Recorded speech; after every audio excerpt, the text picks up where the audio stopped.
Hello दोस्तों, आइए बात करते हैं रामायण के उस काल की जब श्री राम राजा दशरथ के घर जन्मे थे। उस समय राजा दशरथ बड़े प्रसिद्ध, बड़े वीर राजा हुए। और वो कौन थे? श्री राम के पिता। तो श्री राम के पिता जो राजा दशरथ थे ना, वो सूर्यवंशी थे।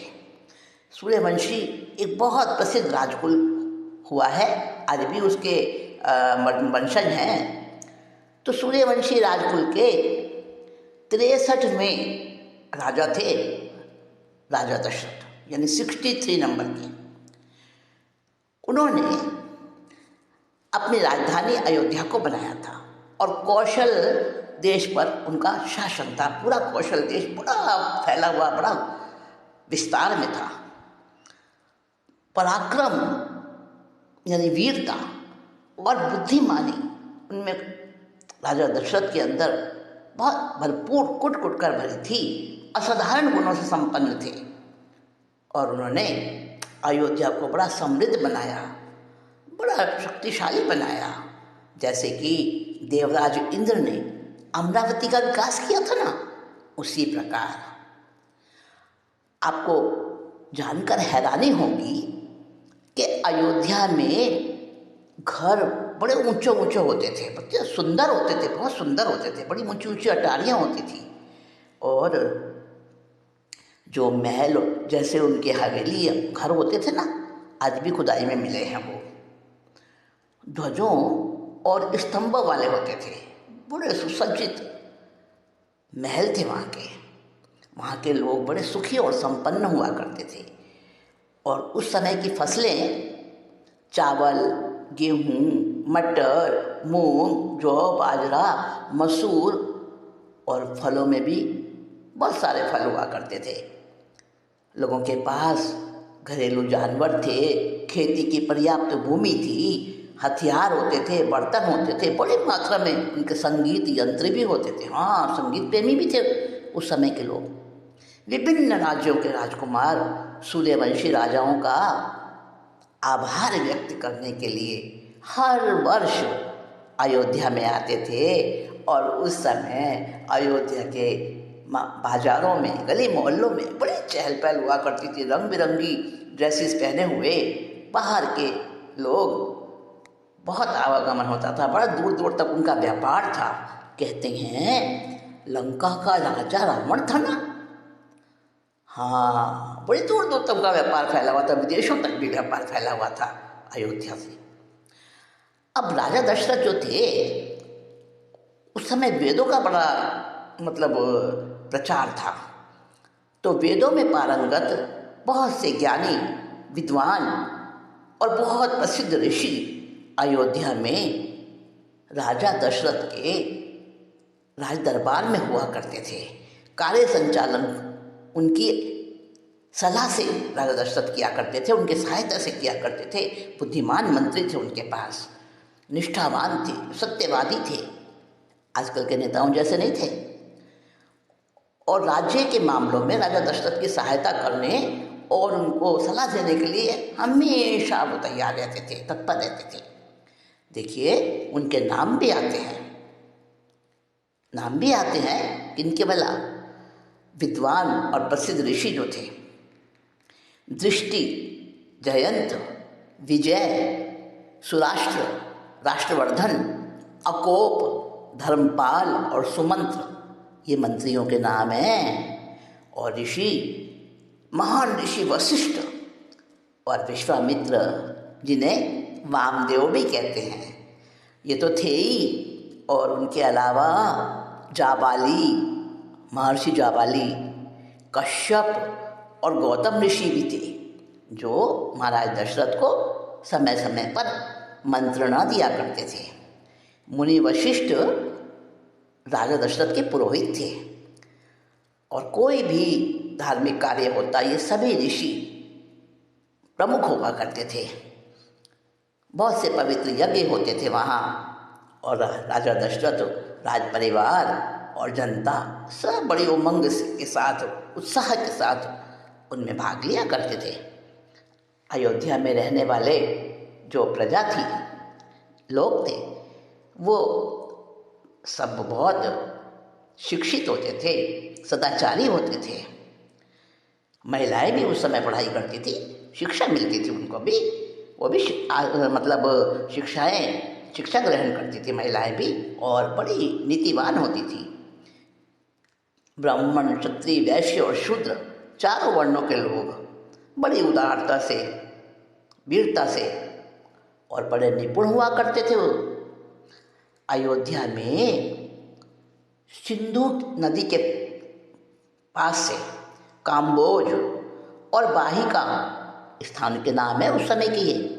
काम्बोज और वाहिका में उत्पन्न घोड़े हुआ करते थे। काम्बोज देश के घोड़े तो बड़े प्रसिद्ध होते हैं, आज भी नाम है काम्बोज देश के घोड़ों का, और बड़े ट्रेंड होते हैं, बड़े जल्दी सीख जाते हैं वो, और बड़े वीर होते हैं, तीव्रगामी उनका वेग होता है। तो ऐसे घोड़े बहुत थे अयोध्या में राजा दशरथ के पास। इस नगरी में हिमालय, विंध्य और सय आदि पर्वतमालाओं से उत्पन्न होने वाले अत्यंत बलशाली हाथी भी थे, यानी प्रसिद्ध स्थानों की चीज़ें, हाथी, घोड़े और बहुत जगह से लाए हुए व्यापारिक मतलब पदार्थ, वो सारे अयोध्या में सब मिलते थे, मौजूद होते थे। राजा दशरथ ने अयोध्या से शासन करते हुए सारे विश्व के लोगों को उसी प्रकार संरक्षित किया जैसे कि स्वर्ग में भगवान इंद्र सभी देवों की रक्षा करते हैं। उनकी प्रजा भी बड़ी स्वस्थ और प्रसन्न रहती थी और अपने राजा के प्रति पूर्ण समर्पित हुआ करती थी। बड़ा साम्राज्य समृद्ध था, वैभवशाली था।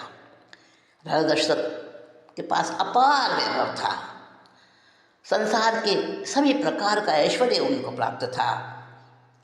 बड़ी उनकी पतिव्रता महारानियाँ भी थीं, लेकिन एक भी संतान नहीं थी।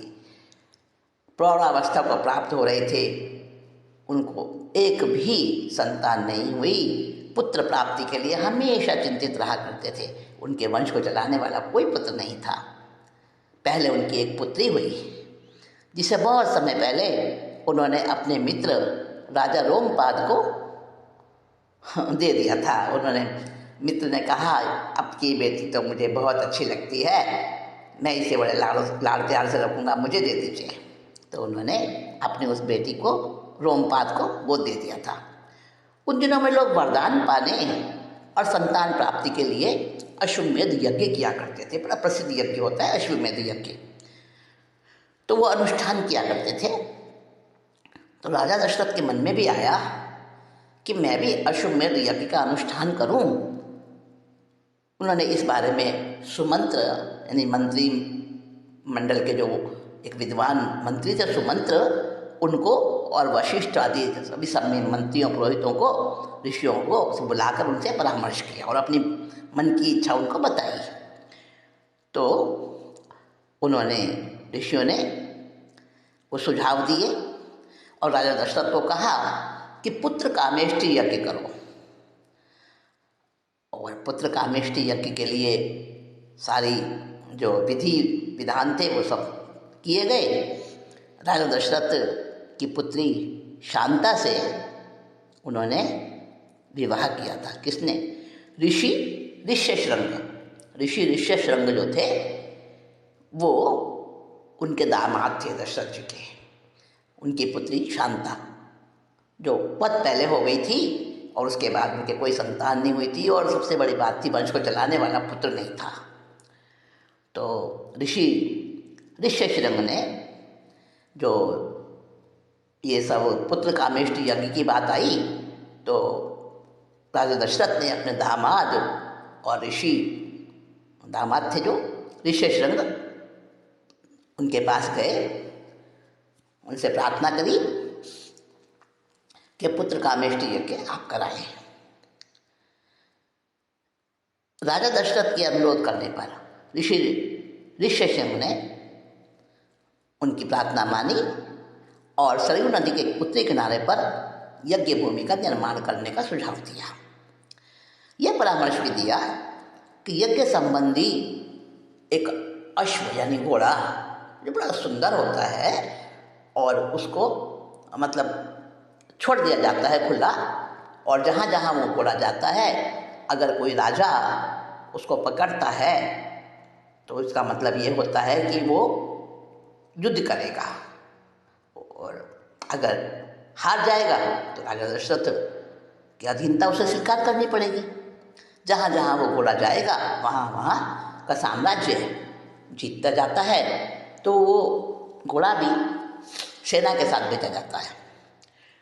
तो घोड़ा जो था वो खुला छोड़ दिया गया, और भूमंडल के लिए भ्रमण करने के लिए राजा दशरथ ने मुनि वशिष्ठ को बुलाया और उनसे भी यज्ञ निर्विघ्न पूरा हो ऐसा अनुष्ठान करने का अनुरोध किया। जाबाली, कश्यप, वामदेव सारे ऋषि मुनि आमंत्रित किए गए, और ऋष्यशृंग ऋषि की सलाह का सबने समर्थन किया, और एक घोड़े को मुख्य पुरोहित के साथ बहुत सारे बहादुर सैनिकों की देखरेख में छोड़ दिया गया, जो कि पूरी पृथ्वी का चक्कर लगा के वापस आएगा। ये वसंत ऋतु की शुरुआत का समय था। वाल्मीकि रामायण में वर्णन आया है कि वसंत ऋतु के प्रारंभ का शुभ समय था, जबकि उन्होंने यज्ञ करने का विचार किया था। और फिर ये सारी बात जो हमने अभी आपको बताई, ये वाल्मीकि रामायण में उसी प्रकार से वर्णन है।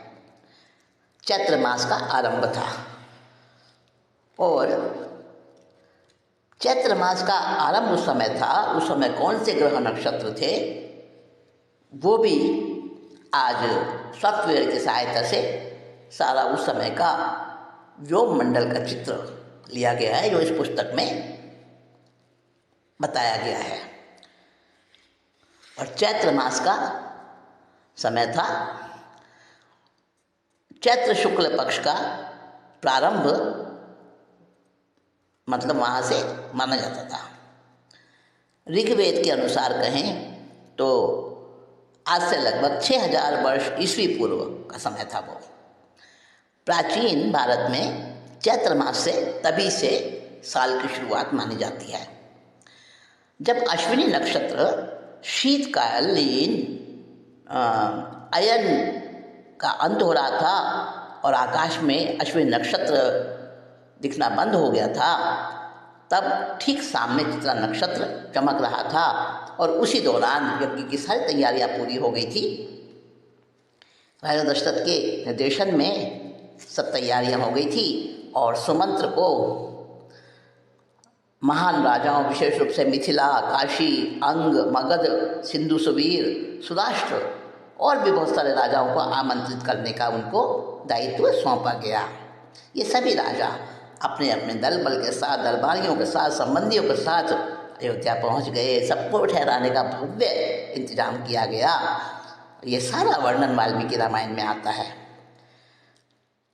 उनके लिए नए महल बनाए गए थे मेहमान राजाओं के लिए, और जो क्षत्रिय आए थे उनके साथ उनके लिए भी बहुत सुंदर मकानों का निर्माण किया गया था, और अन्य नागरिकों के लिए भी रहने की जगह, आवास वगैरह बनाए गए थे। और उनको बहुत उत्कृष्ट, स्वादिष्ट, विविध प्रकार के व्यंजन भी परोसे जाते थे। रोज ही उनकी बड़ी अच्छी आवभगत होती थी। और जब वो अश्व जो भेजा था, यज्ञ का अश्व, पूरी पृथ्वी का चक्कर लगाकर वापस आया तो लगभग 1 वर्ष का समय बीत गया, यानी फिर से चैत्र आ गया। और राजा दशरथ पुत्र यज्ञ की प्रक्रिया शुरू करने के लिए मुनि वशिष्ठ के पास गए, और वो सारा वर्णन रामायण में जो का त्यों आता है। यज्ञ का प्रारंभ कब हुआ? जो कि आज से 5115 वर्ष ईस्वी पूर्व, जिसको 15 जनवरी का समय कह दे, नहीं कह दे नहीं, सचमुच प्रूव्ड है। हाँ, वो 15 जनवरी थी, और इतने वर्ष इस ईसा से इतने वर्ष पूर्व का समय था। तो रामायण में वर्णित है। एक वसंत ऋतु बीत गई, दूसरे वसंत ऋतु शुरुआत हुई, और यज्ञ संबंधी घोड़ा वापस आ गया। 1 वर्ष पूरा हो गया, और यज्ञ की शुरुआत के लिए दशरथ राजा मुनि वशिष्ठ के पास गए, उनसे विनती करी और उसके बाद सभी तैयारियां पूरी कर ली। और वेदों के पारंगत जो मुनि थे उनकी देख रेख में बेल, खैर, बिल्व, पलाश की लकड़ियाँ 6 यज्ञ स्तंभों का निर्माण उनसे किया गया। और बहेड़े और देवदार की लकड़ियों का भी एक स्तंभ तैयार किया गया, जिसको कहते हैं यज्ञ का स्तंभ, उसको यूप कहते हैं, यूप। बहुत सारे यूप बनाए गए और जैसे शास्त्रों में वर्णित है, वास्तुशास्त्र में, उस प्रकार से यज्ञ वेदी बनाई गई। उसी वर्णन के, वास्तुशास्त्र के वर्णन के अनुसार ईंटें बनाई गई विशेष प्रकार की पवित्र मटेरियल से। रानी कौशल्या ने वो जो यज्ञ का अश्व था ना, उसका संस्कार किया, उसकी आरती उतारी, बड़ी प्रसन्नता के साथ 3 तलवारों से उस यज्ञ के घोड़े का स्पर्श किया, अर्थात वो सारा शुगुन बनाया गया, मंगल किया गया और उसके दान बहुत दिए गए, बड़े धन दौलत बड़ी मात्रा में दान दिया। राजा दशरथ को बड़ा आशीर्वाद मिला, मतलब जिनको उन्होंने दान दिया, ऋषियों को और भी दीन दुखियों को, सबका आशीर्वाद उन्होंने प्राप्त किया। और फिर उसके बाद यज्ञ शुरुआत हुआ, यज्ञ की शुरुआत हुई। ये कल्पना भी नहीं कर सकते थे कि रावण ने मनुष्य से सुरक्षा का कोई वरदान नहीं मांगा था। रावण ने बड़ी तपस्याएं करी थी, शिव का भक्त था रावण, और देवताओं और ऋषियों से भी बड़े बड़े वरदान मिले थे। तो यज्ञ के लिए जो एकत्रित हुए थे ना देवता और ऋषि, देवता भी आए थे यज्ञ में, तो उन्होंने ये कहा कि रावण के अत्याचारों से बचाओ। और रावण ब्रह्मा जी से वरदान प्राप्त करके आया है, राक्षस बन गया है वो। राक्षस का मतलब इतना अत्याचार करता है वो मानवता पर, ऋषियों पर, कि जिसकी कोई हद नहीं। तो इस अत्याचारों से बचाओ, क्योंकि रावण मनुष्य को बड़ा नीची दृष्टि से देखता था। और सारे देवताओं ने ऋषियों से प्रार्थना करी कि कुछ ऐसा करो जो हमें रावण से बचाव हो सके। और उसके लिए तारणहार और उद्धारक भगवान विष्णु का स्मरण किया गया और विष्णु जी की बहुत स्तुति करके राजा दशरथ ने उनको प्रसन्न किया और दशरथ के पुत्र के रूप में मनुष्य जन्म लूँगा और राक्षसों का वध कर लूँगा, ऐसा वरदान भी विष्णु से प्राप्त किया। सब वर्णन है रामायण के अंदर। तो फिर उस प्रकार से यज्ञ किया गया। और यज्ञ में क्या हुआ, क्या मिला यज्ञ में प्रसाद, जो कि राजा दशरथ ने अपनी रानियों को किस प्रकार से बांटा, उसकी चर्चा नेक्स्ट टाइम करेंगे। आज का विषय इतना ही। आप इसको चिंतन मनन करें और पुस्तक जरूर पढ़ें। रामायण की कहानी विज्ञान की जुबानी, हाँ, उस पुस्तक में आपको सारे साक्ष्य मिलेंगे। जो वाल्मीकि रामायण में वर्णन है ना, पुस्तक लिखी हुई है लेखिका जो विवेकानंद पुरस्कार से सम्मानित है, सरोज बालाजी के द्वारा लिखी हुई पुस्तक है। रामायण की कहानी विज्ञान की जुबानी, सारा वैज्ञानिक ढंग से उसमें बताया है। तो पुस्तक आप जरूर पढ़ें और आपको ये सुनकर जरूर इच्छा होगी उस पुस्तक को पढ़ने की। और तब तक आप पुस्तक देखें, और तब तक के लिए मैं चलूँगी। अगली बार फिर आती हूँ बहुत जल्दी आगे की कहानी सुनाने के लिए। जी, हेलो दोस्त।